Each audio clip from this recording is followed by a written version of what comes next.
You only have 6 months left in the Legion, Gaultier. Don't make it 6 years. You real asshole.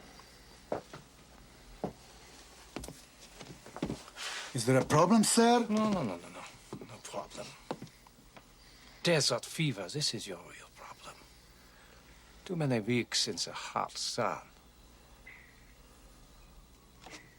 Shall we try sweat box, sir? Yes, this might help. Just until his fever breaks.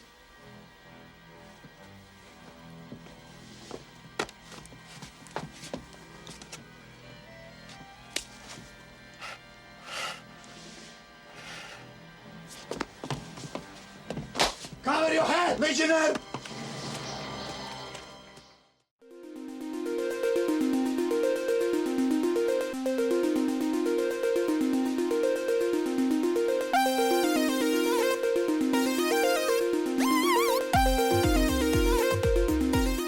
I really enjoy doing this show. This might be one of the funnest shows that I've ever been a part of. I think you're right. It just feels right inside. It does. It really does. It's almost like I'm back in the 80s. I feel good about myself. I feel young. I feel pumped. I feel jacked. You look really good in your high-waisted jeans. Thank you. I'm glad you noticed. And in case you are listening to this and you're wondering what the hell is going on, this is the Jean Pod Van Damme cast, a podcast that takes a look at the filmography of one of the greatest actors of all time. If not the greatest. Exactly. And one co-host is John. That's the guy who's currently talking. The other one is Jeff. Hello. He just says hello the whole time. That's the only thing I do. That's it. It's just basically me talking. I'm really more of like a mascot. Yep. The silent mascot the whole time. And we appreciate you taking the time to listen to this episode and maybe some of the other ones. So thank you very much. This one's a real doozy. We are going to be talking about Lionheart. Yes.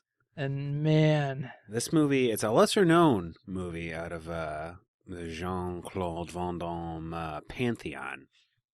Yes. It's always been one of really, my favorites. Oh, I know, man.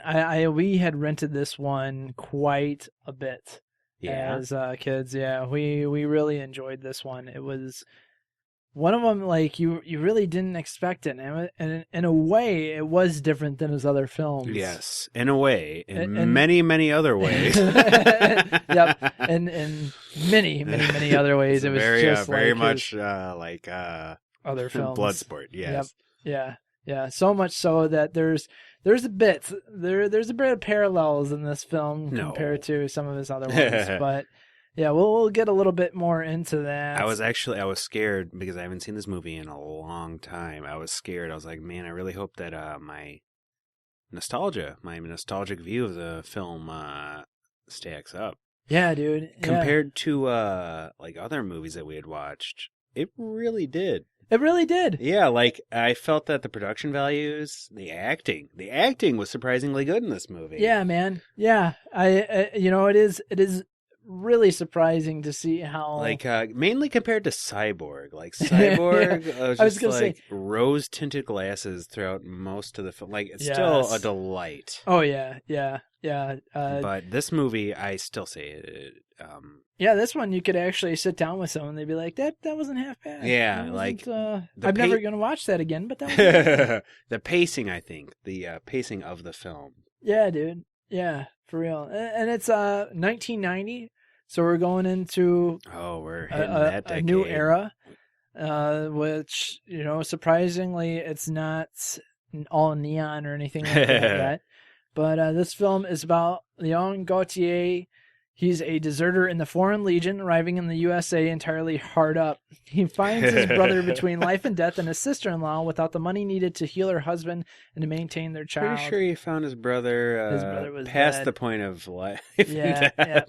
I'm reading what someone else's synopsis is. To earn the money needed, Gaultier decides to take part in some very dangerous fights. Dangerous and realistic. Yeah, it actually got a 6.1 out of 10 on one of his higher ratings. Yeah, IMDb, for real. And it's rated R, action, crime, and drama. An hour and 48 minutes, which is also another thing. It's just like, man, these movies are kind of long. Mm-hmm. You don't realize how long they are. Until you try to watch them. But yeah, its release date apparently was January 11th, 1991. I guess it had another, apparently, like, when I went to watch it, it was called, like, Full Contact. Yeah, that's the French version. Oh. Like, that's the name from the French. When it went over to France, instead of, for whatever reason, instead of calling it Lionheart, it was called Full Contact. Like how that one movie, that Dolph Lundgren movie, I Come in Peace, was also called Dark Angel. Yes. For, like, no reason. Yep.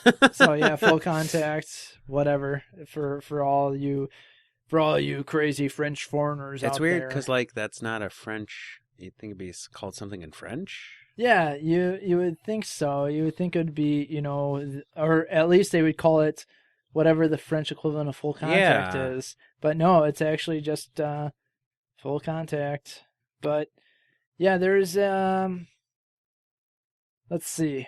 Well, obviously Jean-Claude Van Damme plays Lyon Gaultier. Harrison Page plays Joshua. Deborah Renard plays Cynthia. Lisa Pelican plays Helen. Lisa Pelican. Yep. And the little girl is played by Ashley Johnson, and she looks absolutely gorgeous now in her IMDb photo. Let's see. Yeah, she looks really good. She definitely looks better than the little orphan Annie, little Debbie thing she had going on. Yep, exactly. Brian Thompson plays Russell, who looks like he has the funniest looking face ever. I loved Brian Thompson, especially when he laughed in the film, because his face looked so plastic that he was just like, oh yeah, oh my god, that's wait, yeah, he was in Mortal Kombat Annihilation, wasn't he? Yes, and he was also the bad guy in Cobra. Yeah, man, yeah. He's actually a really prophilic bad guy in 1980s and early 90s films. Voyo Gork played Sergeant Hartog, and Michelle Kesey, kickboxer, Tong Po. Yeah. He played Mustafa, the buddy cop in this one. Holy shit! So yeah, I know, it's kind of crazy. So wow, I'm like, yeah, mind blown, right? I love Jean-Claude Van Damme for him constantly getting work for his buddies. Yeah, totally. And some call it nepotism. Awesome. I call it being a good friend. Exactly.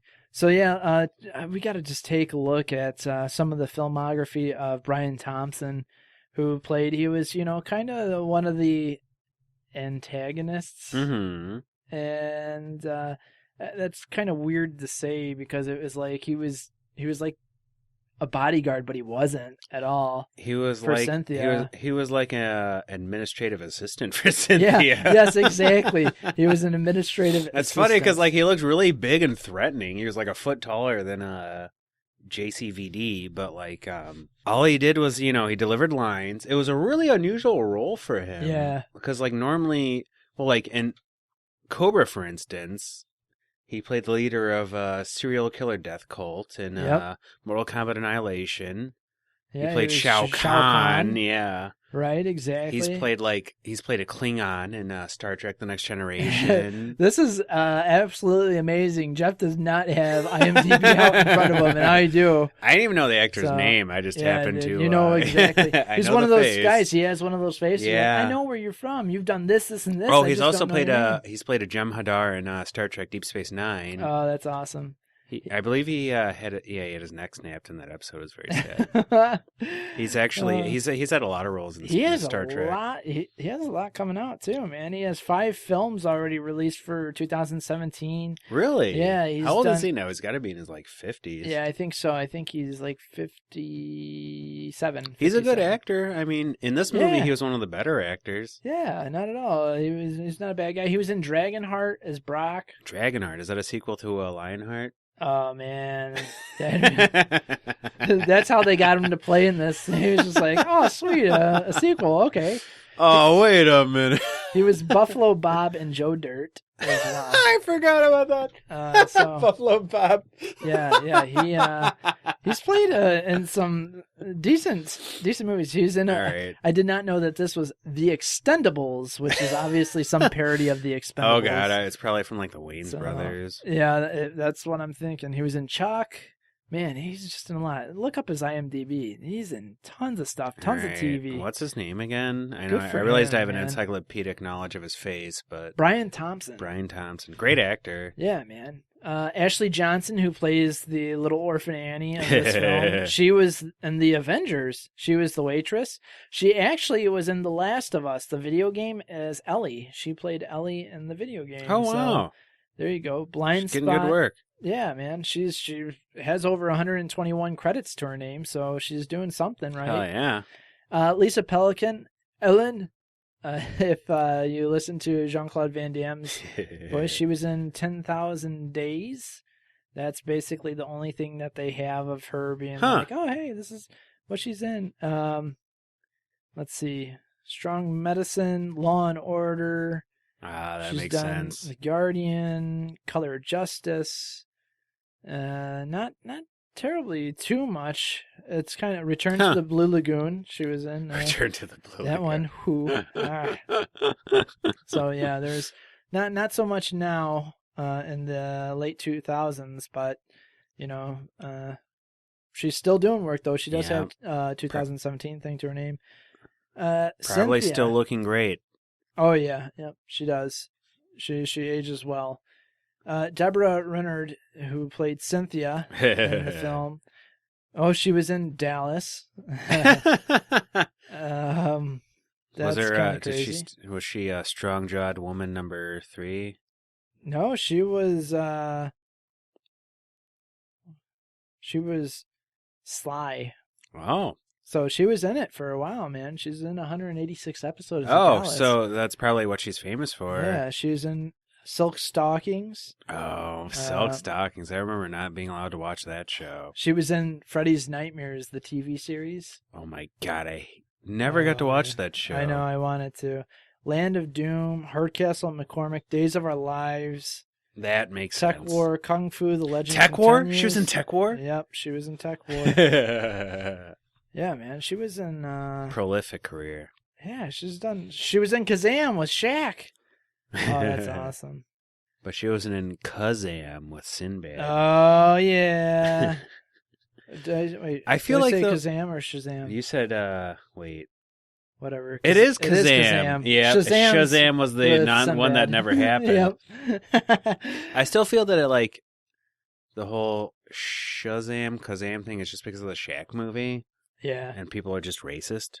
I think so too. And they're just mistaking a 7-foot-tall, dark-skinned black man for a 5'7" light-skinned black man. That's what I always say. And classic tale. One of my favorites is Harrison Page, who did a phenomenal job as Joshua in this film. Yes, loved Joshua. He cried in the movie. Dude, yeah, man. He Jive turkey, motherfucker. Yep. He's still doing stuff now in the 2000s. He was in Badass. That's the film with Danny Trejo, but like the old senior citizen, like beating the shit out of people. Yeah. It's awesome. Grey's Anatomy. Hey. Good for him. Cold Case, Jag, Tremors, the TV series. They made a Tremors TV series. I guess so, man. ER, Ally McBeal, Raptor. Oh my gosh. Raptor. Oh, that's awesome. Should have known if he was in Jag, he'd be in Raptor. Sister, Melrose Place, Columbo. He was in Columbo? He was in Ultraman? Wait, what? He was in Ultraman, the Ultimate Hero, Captain Edlund. What is Ultraman the Ultimate Hero? Is that like a 93 TV series? So I was trying to. Was it one where they just used stock footage of the Japanese the other show? Ultraman? Yeah, definitely. The other Ultramen. Yep. Yeah. So he's in 21 Jump Street as well. Murder, She Wrote. He has a lot of credit to his name, man. So yeah, there's that, and obviously Jean-Claude Van Damme. Also, yes. On a side note. So yeah, this movie, man. This is this film. Whoo, This is a crazy film. It's dude. it's plot believable, but at the same time really bizarre and far fetched. Yeah, dude. Yeah, my Like it's weird because like the plot itself is really far fetched, but the execution of it is like you could believe. well, Because yeah, okay, so he's a legionnaire working in North Africa, if I recall. Yep. And he hears that. Oh no, the movie starts off with a. Yeah, the movie starts off the like start of the movie. How can you forget in that? L.A. randomly, like, and this dude's, under the docks or whatever with some dudes, and they're sitting there, and someone has drugs, some cocaine, Some cocaine. and he sniffs it, and he's like, "This is sugar," and then they light him on fire. Yeah, and this is gasoline. And this is gasoline. Yeah, so they pour gas all over the guy. He's too busy being like offended by it to run away or anything. Yep. Yeah, exactly. And he's like, "Oh, my eyes," Yeah. and then gets set on fire. I remember, like, the first thing I thought when I was a kid when I saw the movie. I was like, well, if someone did that to me, the first thing I would do is run to the guy and, like, hug him. So I could also... That's right. Take him with you? Yeah, exactly. Nice. Quick tip, for those people being immolated. Oh, my goodness. Okay, so Lionheart is also known as Wrong Bet, AWOL, Absent Without Leave, Leon, and Full Contact. There was another really good movie called Leon. Yes, Leon the Professional. It wasn't as good. Not as good as Lionheart. No, not as good. Yeah. Still an enjoyable film. Oh, yeah. And this one's directed by Sheldon Lettich as well. And Van Damme, he's a paratrooper legionnaire. So, like, his brother gets set on fire. They go to the hospital. He's just... That was a good makeup job, by the way. Yeah, it was disgusting. Surprisingly. It was disgusting. It was good. And basically, instead of being like, I want to see my daughter or I want my wife and daughter by me, he's like... Leon. So, because when your brother promised you that nothing's ever going to happen to you and you're a cokehead, you believe your brother. Yes. So apparently the synopsis is a lot better on Wikipedia than it is on IMDb. I can believe that. So yeah, then they switch over. Like you said, they're in North Africa. They switch over to just basically in the desert. And Van Damme's doing whatever Van Damme does in the desert, looking good, exercising, looking great, not getting enough water, sweating. These dudes pull up in this Jeep and they're like sniffing this letter. They're like, "You got mail," sniffing it like. Yeah, it was really creepy. My first thoughts are because they're not the first ones to sniff this letter. No, they know. Like, does the letter like smell really bad? I don't know because like I'm thinking, okay, if you just lost your husband. You're not gonna spray perfume on a letter. Is it swag? It's fucking sealed with a kiss. Yeah. Yes. Yeah. You're not gonna spray perfume on a letter and shit because like even. Does she just like go really heavy on the perfume normally? I guess because even Joshua like sniffs it. Yeah. Like, oh yeah. And so it's like this is getting awkward for me.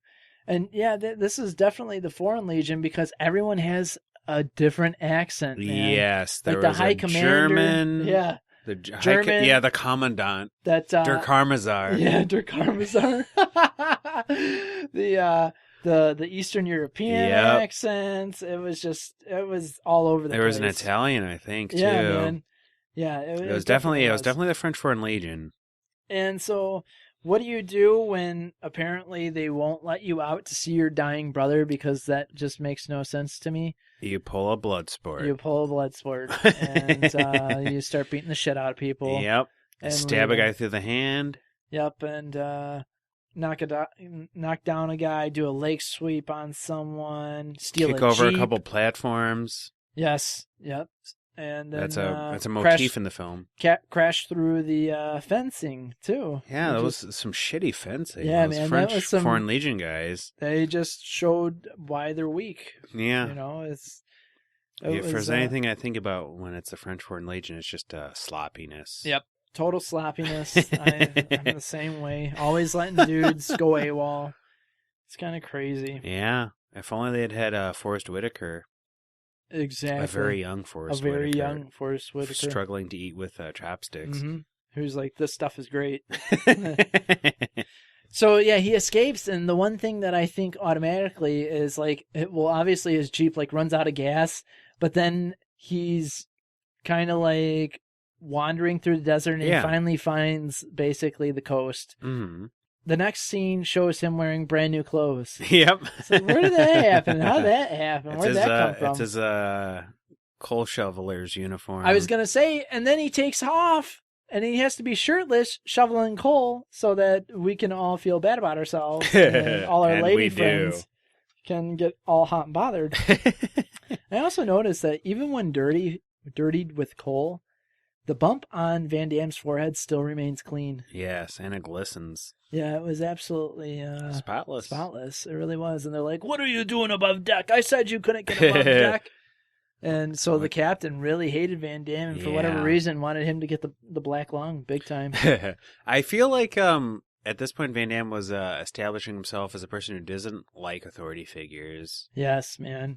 Definitely. Because there's at no point does he enjoy being told what to do or even being suggested what to do. Right, exactly. So immediately he's just like, "Oh, I'm a stowaway. I went AWOL. You're not going to tell me what to do, even though I could get caught."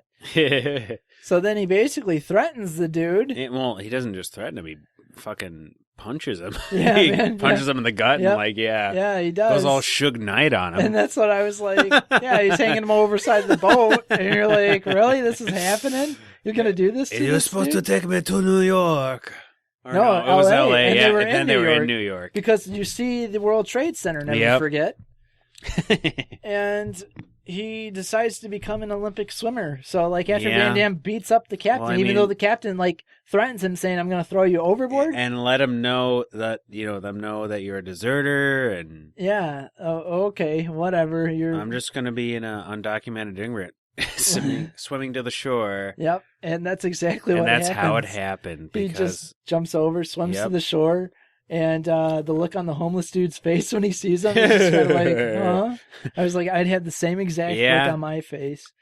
So Van Damme wanders around, and there's a bunch of homeless people because it's New York. Thankfully, one block over. It must have been a huge breeze of air because his clothes are all dry now. And he goes down some steps, and I remember from childhood, like, when he went down those steps, I'm like, what the heck is that? Because there's water on the steps, and it's in such a way that it looks like someone just pissed on the steps and then just left. Probably what it was. And so that's what I thought. He walks down the piss steps and sees this underground fighting circuit, which that's is going on. Really big all over the country. Oh, exactly, man. Not and not just for the rich, No, all walks of life could enjoy it. There's a lower class underground fighting scene. There's a middle class one. If you've played the video game Street Fighter 2, then you'll be familiar with the plot of this film. Yep, exactly. So he goes there, but during that they're playing some funky music, and they have like that random like Seinfeld bass line going on. And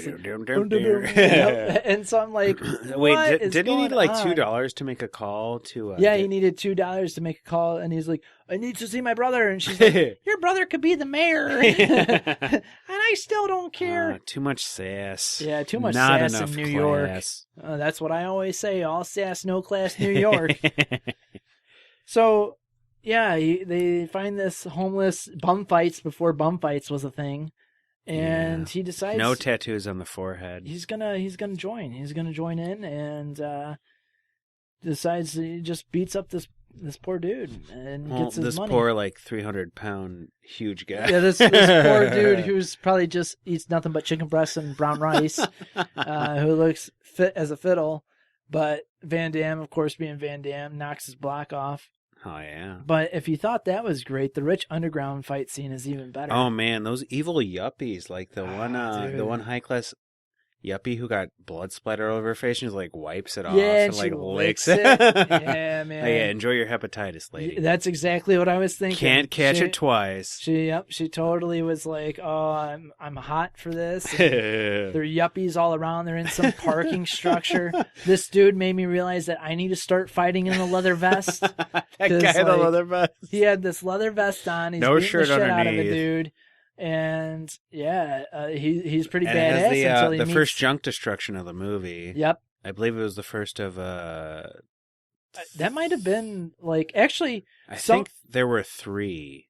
Because he kicks the guy in the junk. Yeah, he kicks the dude in the junk. Then Van Damme punches Leathervest in the junk. And I'm pretty sure Van Damme kicked a guy in the junk, although it might have been the lower abdomen. I think so. I'm not positive. I remember two. The junk two destruction groins. was about average. The headbutt count in this movie is startlingly low. Yeah, man. I really don't know if there's any headbutts in this movie. There were 3 headbutts. There were 3 headbutts? I counted 3. Oh, nice. There were That's why there's 0 2 of us. splits. 0 splits in this film. Bizarre. Yeah. 0 splits. Frightening.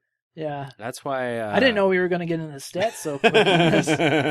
We just blew through all of my audio that I have saved up. Like, all right. No. But yeah, honestly, 0 splits in this film. Weird. None at all. Like, even when he goes to punch someone else in the junk, he doesn't do the splits to do it. Nope. He just punches that dude in the junk. Yeah. And this is actually around the same time that they said the name of the movie. We're doing our statistics here. Mm-hmm. Here's the titular line. First, Joshua calls him Lion. He's like, "What's your name?" He's the like, Lion. Yeah. Leon. He's like, Leon. "The Lion." The Lion. And so King of the Jungle. Then Cynthia is like, he meets Cynthia, this, she looks definitely like she comes from the 80s, the short haircut. Yep. And she has like this lantern like jaw. Yeah, man. Yeah. Like, I was really confused about how to feel about her. I hear you. I had a question in my sexuality a lot after this. I feel like, I don't know. My butt would be sore after having sex with her. Yes, exactly. And she says the name. It's about 26 minutes in. She's like, Lionheart. Yep. Lionheart. Yep. She has like and this, like, she's like pondering look in her face, like, so it's Lionheart. Like, yep, 3 times said after that. Then another time. We end up getting 10 times. There's 10 Lionhearts in this film. 10 there was a Lionhearts. lot of titular, yes. Yeah, so... he gets in there, he punches the dude straight in the nuts. And then he just falls over and dies. And then, the guy dies. He dies. Takes off his vest. Lightning starts shooting down into Van Damme. He says there can only be one. Yeah, so there's that. The one thing that I noticed in this film is after, like, they're all done, basically. So they're talking to Cynthia and Russell in, I think, a cab or whatever, mm-hmm. or a limo, because it's, the 80s at the time that this is filmed. And they're like, "Oh, we can get you big money. He's like, "I just got to get to LA. And like the whole time I'm thinking it had to have been like $30 to get a bus ticket. I know, right? Really. You don't really, I mean, like, I've had to travel places without much money. I only had to go into an underground fighting circuit once. I hear you.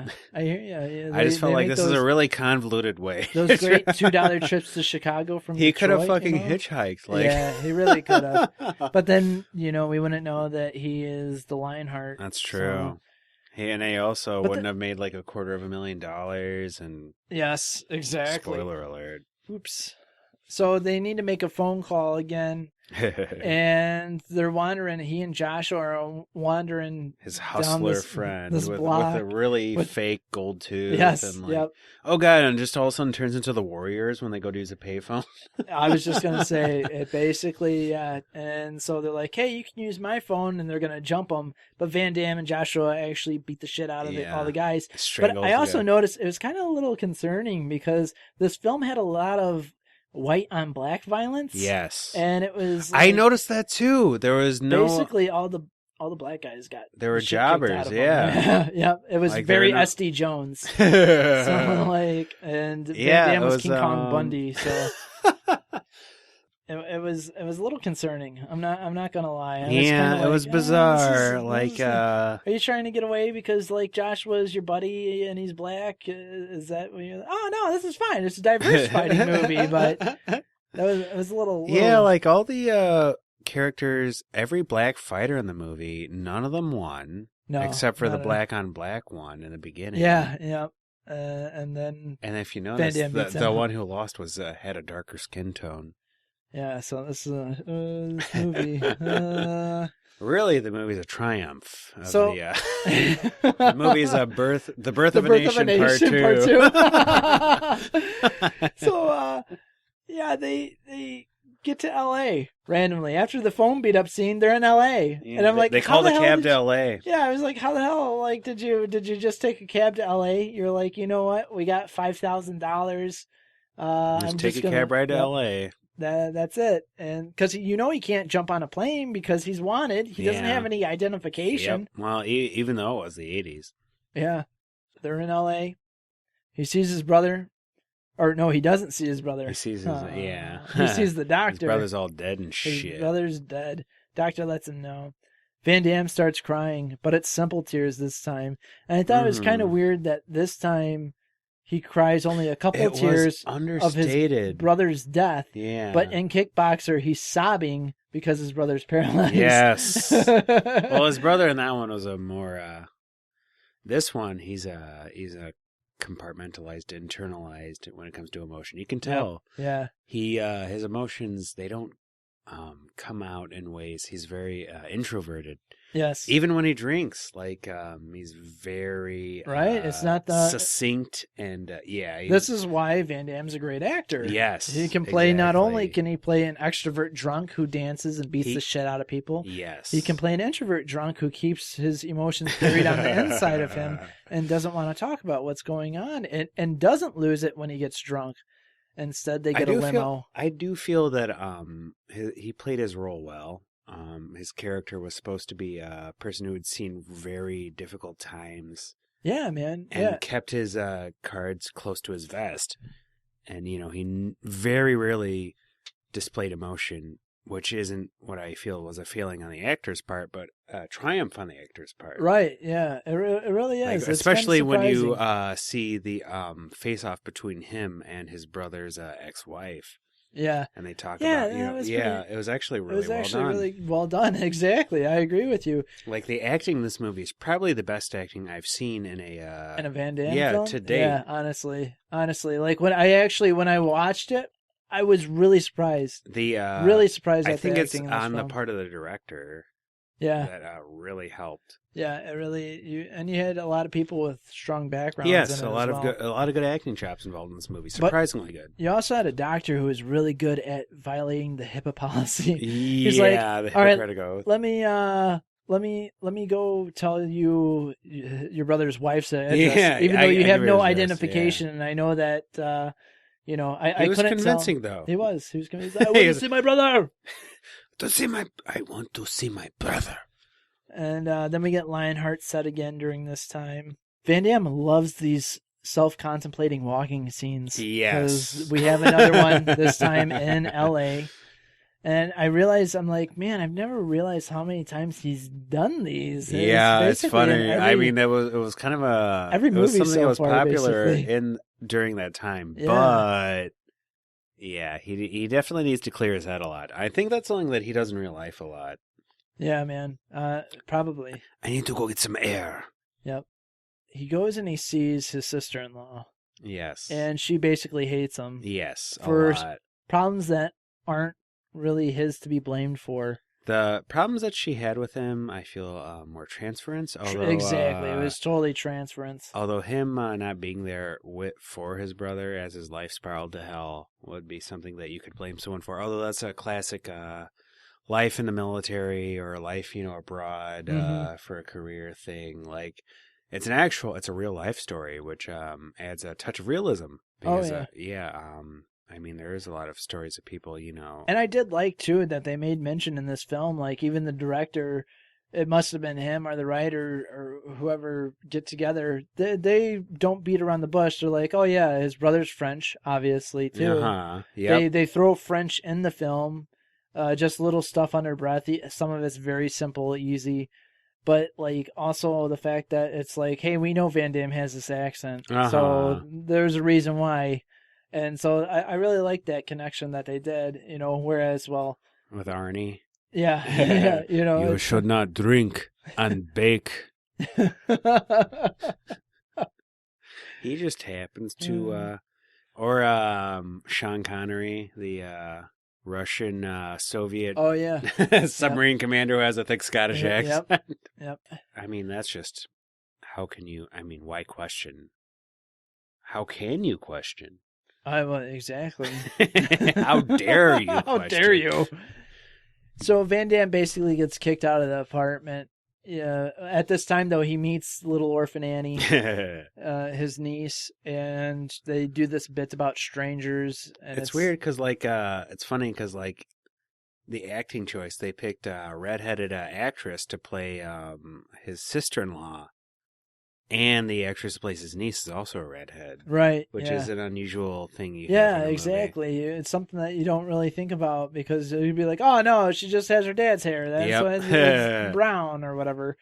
No, they totally... Yeah, it's a touch that you don't normally see. Yeah, they totally made sure, and they really did a good job of presenting, you know, like, not only does she have bills to pay, but her husband's a scumbag. He wasted all this money buying coke.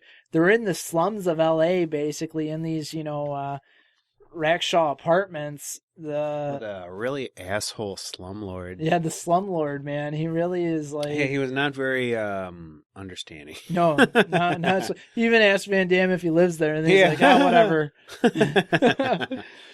So, you know, Van Damme leaves, and Joshua's eating some KFC. And I took a screen cap of that. That looks really good. I'm not gonna lie. Like I was like, looking. He was going to town on it too. And he's like, "You want some chicken?" And he like handed him the half-eaten drumstick. It's like, come on, man. But I liked a lot about Lyon's character is that he really detested American food throughout the entire film. Yeah, he looked at a burrito like it was a dog turd. Yep. He's like begrudgingly eating it. I'm like, come on, buddy. You've been eating fucking French Foreign Legion like chow this entire exactly. like you're really gonna thumb your nose at this. Right. I just figured he was a very I'm sure you just like, you know, like looked at everything with that that's attitude. That French attitude. Yep. Snooty. One thing that I noticed in this film too was that the sound was a lot better. Yes. It's like this finally they did it correctly. So what do you do when you're depressed? You obviously get wasted in a bar, and this is where we just spoke about that. But then they end up going to this really nice place, and Joshua won't tell Van Damme how he knows this working lady, even though it's pretty obvious. Yeah. And then they like do this scene where Van Damme's, he's basically in this penthouse apartment, and there's this really weird looking painting, and they focus on it for like where it's like this naked lady bent over, and she's like feeding something to a dude in a business is that what suit? she was doing? I don't know. They were doing something. I was like, she was feeding something or holding something over his mouth. Yeah, it was really bizarre. It was bizarre. And then he falls asleep. Yeah. And then he wakes up to the sound of workout equipment, which really appeared out of nowhere. Loud workout equipment. Yes, exactly. And then someone wearing one of the most interesting workout outfits I've ever seen. Yes. Think of like the 80s aerobic exercise, jazzercise, like the super high the unitard, like it's really it's like it's a singlet with like a really super high waisted outfit over it. Yeah, it was really weird. And then Van Damme looks down because at first when she's talking to him, it almost seems like he's looking down to see his erection. Yeah, because he takes off the covers and realizes he's nude. And of course, how did she undressed him? Yeah, how did he not wake up during that? I don't know. I guess not. I guess when you're so drunk and tired. I guess if you're drunk, but I mean, he's wearing like a high waisted, like tucked in shirt. Yeah, his shirt's tucked with in with a belt on, and like these are probably some of the most uncomfortable I'm thinking pants. that she probably like date raped him. Oh, more than likely. I mean, who wouldn't take the chance? His butt probably hurt from her. So. And speaking of his butt, we get a Van Damme butt scene. Yeah. He's nude. We get the full-on... The only nudity in the film. Yep. The only nudity, even though it was like you would think that there were going to be some moments where Cynthia is just like, hey, I'm going to get nude, but no. No, the one with the more supple jaw has... Yeah, he totally gets nude. And she really does have like... she has that 80s... And like her haircut doesn't do her any favors either because No. it's like total square. Yeah, it makes her face very square. Very square. So then we get another montage. But this isn't a fighting montage or anything like that, or a training. It's the best montage in the film. Dressing montage. Yes, So like they they're put 'em shopping in, and oh man, those outfits they put on. oh, I know. They put them in some amazing outfits. That late 80s, early 90s fashion with like the super busy undershirt, like that super busy dress shirts. Yep. Do you remember that? Like where like Plum was super Plum. in. Oh my gosh, Plum. It was like those Plum silk and shirts vests. Yeah, the yes. silk, Oh my silk gosh, everything. Man. Yeah, dude. It totally it took me back. I know. It was really nice. So Van Damme, they do this, and we end up seeing the first part of the dudes from the Legion trying to look for Van Damme. Which is not at all similar in any way, shape, and form to Bloodsport. Yep, not like it at all. You won't even believe how non-identical these films are. Yeah, because it's just a guy who's Middle Eastern, it looks like, and a dude who's Eastern European. Yeah. So Van Damme, meanwhile, is like creeping on his sister-in-law. She's working at an old apple factory. The whole like weird I don't even like semi-romance, but like they're always dude, like it's not so, about to. Yeah, it's so creepy. It's such a creepy romance. Like, who goes back to their dead brother's wife and is like, you know what? We're going to pick up where my brother left you off. There you go, going all biblical on him. I said I was going to be there for my brother. Now I'm going to be there for you all guys. the way in there. So, yeah, Van Damme just waltzes into this apple factory and stares at her. And I'm like, I'm sure this works all the time where a dude can just like peek over boxes and it's totally okay. Well, I've tried it. And there must have been like a deleted scene because Cynthia gets insanely jealous and she's like, I thought this was more than just strict business because he's like, hey, I need to move out of this because if I'm going to fight, a fighter doesn't need all these riches. I guess she's just bipolar or something. That's what it made it look like because she gets angry like from 0 to 80. She throws the glass and she's just like, and so I'm thinking, I'm like, oh, okay, well, what happened? For the scene, he was just like, I don't want anything to do with you. You basically implied rape by stripping him nude. Mm-hmm. And it was like, oh, okay. There was some magic between the two of them, apparently, because she's like, hey, I thought this was more than business. Well, like, and then they had the whole shopping for scene, and like, they felt like they were building up towards something, but then like nothing made her freak out. Yeah. Specifically. Yeah, I know. So it was a little weird. That part was a little weird. And then they switch over to, Van Damme basically moves out of the place, and now they're in some other underground parking garage. There's a dude on roller skates going to people. Yeah. Trying to get their wagers and their bets. It was like hilarious. It was like a Sonic or something. Yeah, man, I started laughing when I saw that. The locales for the fights and like the fighters themselves. Oh, you basically start to get the montage of all these weird locations where it really is like a video game again, where you're just kind of like, oh, okay, we're going to be here, we're going to be there. But the one thing I said, I was like, oh man, I wish I was one of those cars in the circle of cars that they're fighting. You thought that at first. Exactly. And I said, but then I don't want to be the car that gets its windshield caved in or its antenna ripped off or window smashed. Yeah. Yeah, this had the most realistic fighter, the Scottish Highland martial artist. Yep. I faced many of those in my day. Oh, don't even get me started. And I started thinking too, like towards the end of it, after Van Damme beats the Scottish dude who fights in a kilt, who was, in my opinion, his toughest opponent. Oh yeah, it really. Because like he fought him his big opponent at the end. He did not put as much of a fight. I felt like right. No, exactly. When they talk it up, but like I was thinking, how weird would it be to be one of those actors that has to stare at Van Damme and the bloodied Scottish dude like that whole time? Because the actors in the car did a terrible job because it was way too long. Yep. Like they look at each other, shaking their head, doing the like pantomime. I don't know. They're doing that over and over again. It was just it was literally like Street Fighter 2. Yeah. Yep. Yeah, and then Mr. Eldridge, a.k.a. Joshua, gives out this fat, nice check to Ellen for an insurance policy based off of her dead husband, supposedly. And then she's like, oh, okay, it's money. Yeah, that works. Oh, man. Oh, maybe he wasn't such a scumbag. And then we switch back, and they're in a racquetball club. Yeah, they fight in a racquetball court. Yep, I was dying on that. Some like pro wrestler guy or something. He gets kicked through the glass. That was beautiful. And then Van Damme starts creeping on the child. He puts his hood up, and he's over the corner watching her on her new bike. Then, thanks to Van Damme's fight blood Well, you money. know, sometimes you got to put on a hoodie, act like you're exercising, you just watch children. Yeah, exactly. But then he gets caught, like anyone who tries to do that. Not anyone. So after creeping on the children, we get to the awesome pool scene with that beautiful mullet. It opens up. This dude's mullet's in a ponytail. They fight in a fucking drained pool. A drained pool with a little bit of water at the end of the deep end. Van Damme's wearing his outfit from the breakdancing film.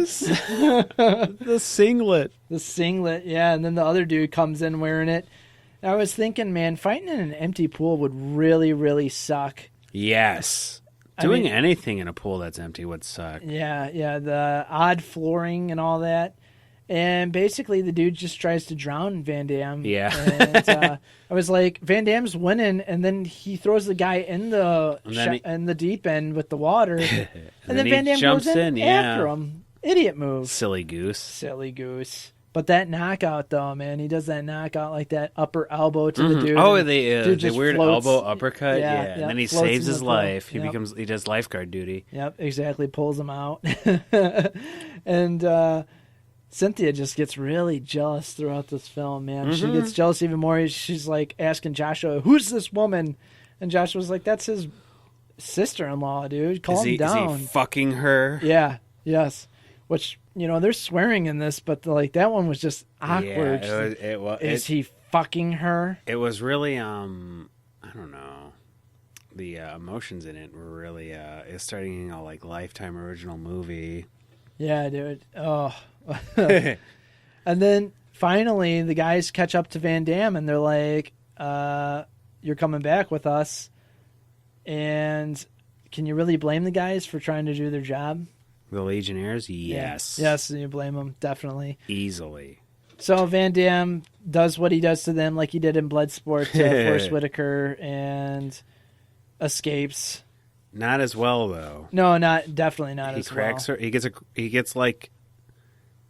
a cracked rib. A compound fracture on his rib, apparently, because blood's spurting out of it. Yeah, it's pretty nasty. And the bad guy from Cobra comes in and helps him out. Exactly. And then he's like, it's so weird. He does to tell us about? Yeah, he does no fighting in the movie whatsoever. He's like the most imposing looking human being in the film. I know, exactly. He's like 6'8". He has a face like the bad guy from Cobra. Yeah, he has a face that looks like it's taken a few punches in its time. It looks like it's eaten a few human skulls in its time. Yeah, definitely. Like he has extra skin on his face, so it's like weird, his jaw unhinges to just eat a human head. But a funny part that comes in too is like that crazy doctor, nurse, or whoever that was that tells Van Damme about his broken ribs. Oh, like, you need karate lessons. You got a broken rib. And Van Damme pays him off to tell him not to say anything to anyone, which is kind of funny because then again, he's not supposed to say anything to anyone. Yeah, he's a doctor. Judging from what he could tell from the last doctor he talked to. That's true. I guess in L.A. they really don't do HIPAA over there. So. Didn't he say it was like $90 or something like that? Some weird amount. Hey, $90! Yeah, $90. I'm like, okay. Gives him Are you the janitor of the place? Like, it was weird. And then they show, this is where finally the main villain fighter dude, the big boss, is shown finally. Who was it? Attila. He looks like Rusev. He looks like that was my thoughts exactly. I was gonna tweet Rusev after this and be like, if you haven't gone out as Attila for Halloween yet, you haven't lived your life.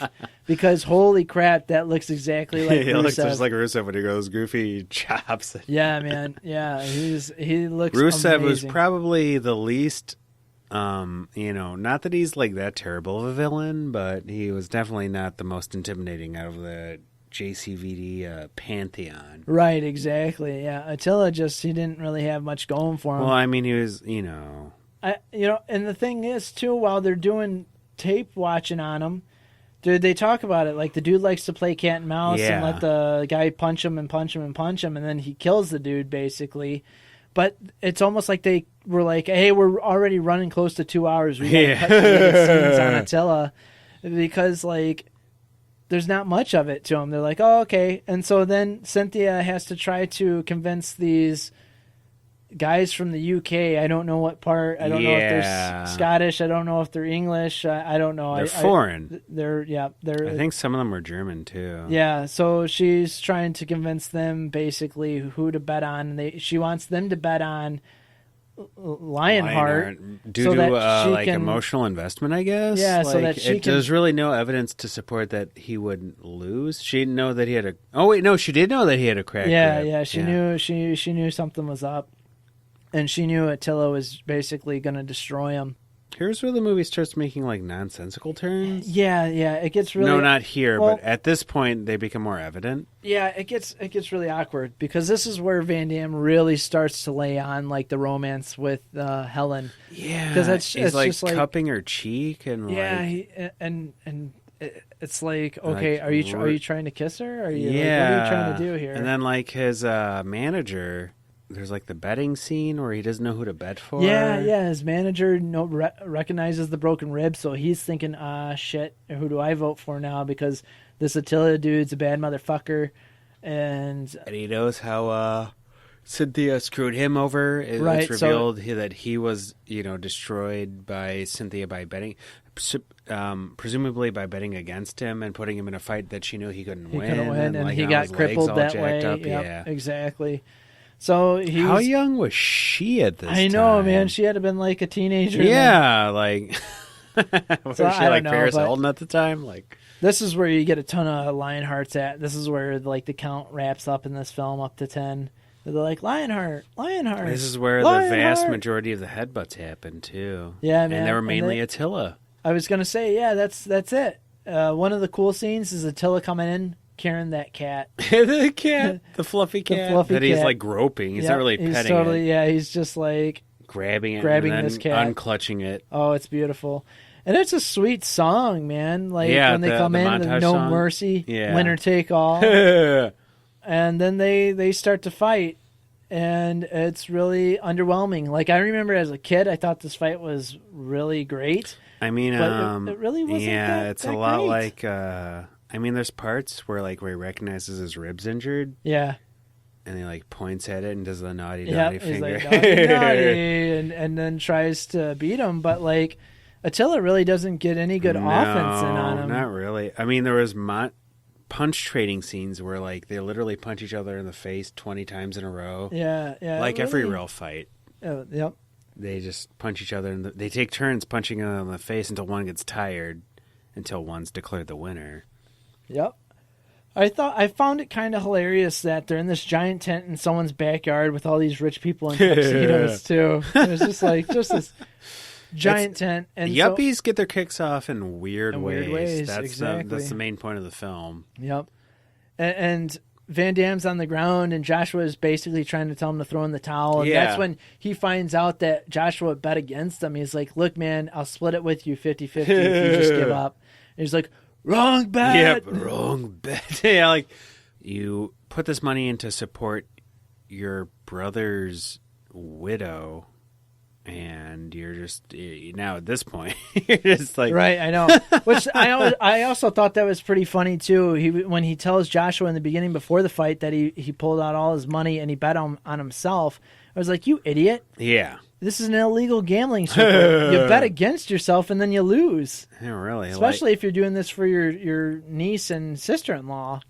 It's just, Throw the fight. Take all that money. At this point, you could tell. I mean, sure, it's more money. He had like a 3-1 odds, but seriously, still though, like you're still going to make some good money. He's not betting against yourself. Yeah, you could tell. I don't know. He's really addicted to kicking ass in parking garages. Yep, exactly. And another thing that was really weird was when everyone started cheering for him because... the clap? Yeah, the odds were against him. Why would everyone be clapping? I would not be clapping if I was betting against you. I'd be like, no, Attila, stop fooling around. Don't let this dude talk to this Joshua dude. Just kill him. And then Cynthia, after like Van Damme's beating the shit out of Attila, he falls into the stands. Van Damme kicks Cobra bad guy's face, knocks him out of the way. Attila's down in the stands. He's punching him. He looks over at Cynthia, and she's breathing so hard. Oh, man, that was it looks like she was about to burst out of her dress. Yes. That was a really good scene. I remember that as a kid because I was thinking she was just going to blow up as a kid. I was like, she's breathing so hard. She was. She was really hot and bothered. So was I, to be fair. Oh, yeah, man. Any Van Damme film gets me like that. So, and after all is said and done, he wins his money. He doesn't murder Attila. He doesn't murder him, but he wins. Doesn't make him say Mate. Doesn't make him say Mate. Ray Jackson isn't there. The Legionnaire take him back, and you're thinking, oh, this is Oh, God, the ending of this film is just like, so cashed in. Like, it would have been actually really good if they just... If they did take him? Yeah, they just took him. Hey, yeah. Because, he tells the little girl, and she's crying. He's like, hey, you know what? Sometimes life's not fair. Yeah. But, just kidding, it always is. It was really good because he was like, sometimes life's not fair, sometimes it's ugly, and sometimes it sucks and it hurts. But there's other times where it's really good and blah, blah, blah. And it was kind of like a good lesson. Yeah. And I thought, man, I don't remember the film ending like this. Yeah. And sure enough, he gets in the car, they go around the block, and they're like, get out. And so he goes back, and it's a happy ending. And it's like, wah, wah. Yeah. I mean, it would have been really good, too. Like, I would have probably given the movie another extra star. Right, yeah, exactly. Like, oh, hey, you know what? Sometimes life isn't unfair. It would have given it like a Greek tragedy vibe to it, like the hero. So, yeah, that was the movie, man. Not terribly bad. I would have to say, from an objective point of view, it's probably his best film that I've seen and reviewed so far. Yeah, honestly, it really was. Like, how many leg splits would you give it? I would definitely give it 8 out of 10. I agree with you. It's not my favorite Van Damme film, but seriously, it's one of the better ones. Nostalgia right now, it's the best one. Yeah, I would say, acting wise and just really good plot wise. Most of the things that happen into it, a lot of it are super unbelievable, but the execution was done in a very good way. Yes, the actor definitely, the director, the actors involved. It had a very good cast. Yeah, definitely so. All right, let's get into some trivia now. This is the stuff that you guys love. So a sequel was planned but never materialized. So apparently Dragonheart with Sean Connery was not a sequel. Damn it. Aw. Olivier Grunier earned his credit by supplying background research regarding the French Foreign Legion to the filmmakers. This was filmed after Death Warrant, despite being released prior. Really? Yeah, I didn't know that.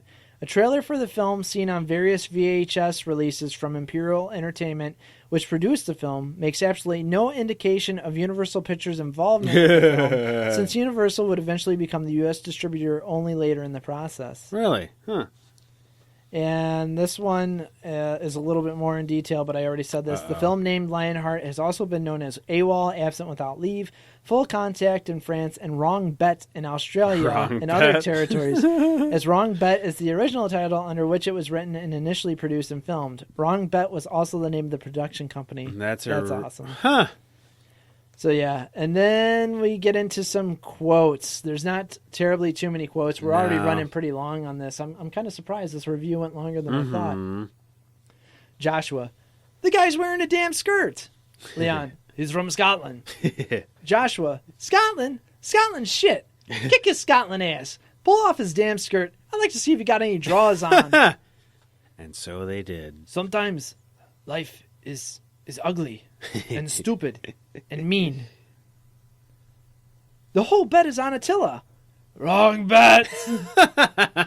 They got the one line. Jive turkey. There's a lot of jive turkeys. There are a lot of jive turkeys. Jive turkey motherfucker. Yep. I know. I'm surprised I didn't see that one. Yeah, jive turkey motherfucker is a great one. A lot of under his breath lines too. Yes, a lot. He was great. Don't ever lose your heart, Lionheart, because Yes. you'll never get it back. He was not strong enough to be jail. Which is hilarious because he totally broken English there. You know why we're here. Don't force us to get rough in front of little girl. Without me, they'll be on the street. Tell your sad stories to the court martial. We're just supposed to take you back any way we can. Just give me 1 week to get the money for them. 1 week. Your time was up in the desert. We still owe you for that one, fucker. Go to hell. I show you hell. Been there. I'm not your toy, Cynthia. Yes, best line in the film. Yes, yep, definitely. And then that's all the quotes. There's more quotes than that, but that's what they have quoted. And you guys might notice this, but I'm getting really tired of our soundboard going kaput. We have a new one. I just haven't put it in yet. So yeah, that's it. We're done for that. Mm-hmm. Can you guess what is next? Hence, Death Warrant? Yep. Yes. I haven't seen Death Warrant. You haven't. And so I'm excited for you to see this with virgin eyes. Yes. Because I have seen Death Warrant a handful of times myself. It's been a while. This isn't one that I was like, you know what, I need to go see Death Warrant. So I'll be excited to see this as well with you. Another 1990 film. He was a busy man. He was a busy man. Very busy. Still busy. All right. That's all said and done. I enjoyed Lionheart. Me too. You did as well? It was a very much a pleasure watching it again. It's refreshing watching it. Yeah, it really was. Like surprisingly, like for exactly. It was hour and 48-minute film. I was not I bored. enjoyed it. I only took like 3 breaks, which is not a lot for me watching a film because I have no attention span. Mm-hmm. Yep. Only one of them was a bathroom break. Yep. All right. That's it. I hope you guys enjoyed that. If you did, please rate us 5 stars on iTunes. If you really love the show, please consider donating to our Patreon. You can go to patreon.com/podbros, and we got some cool stuff there as well. Check that out. If you don't want to donate, but you shop on Amazon, please consider using our link on our page on podbros.com. Just scroll down to our sponsors. Click that link. Doesn't cost you anything, but helps us in the end. All right, that's it. I'm done. My name's John. And I am Jeff. And thank you for listening to another episode of the Jean Pod Van Dam Cast. Wrong bet!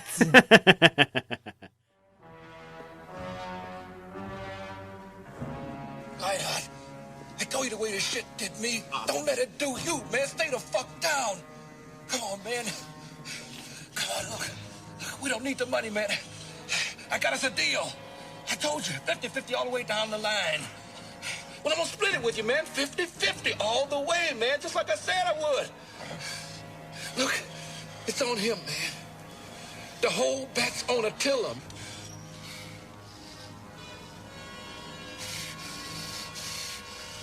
Wrong bet.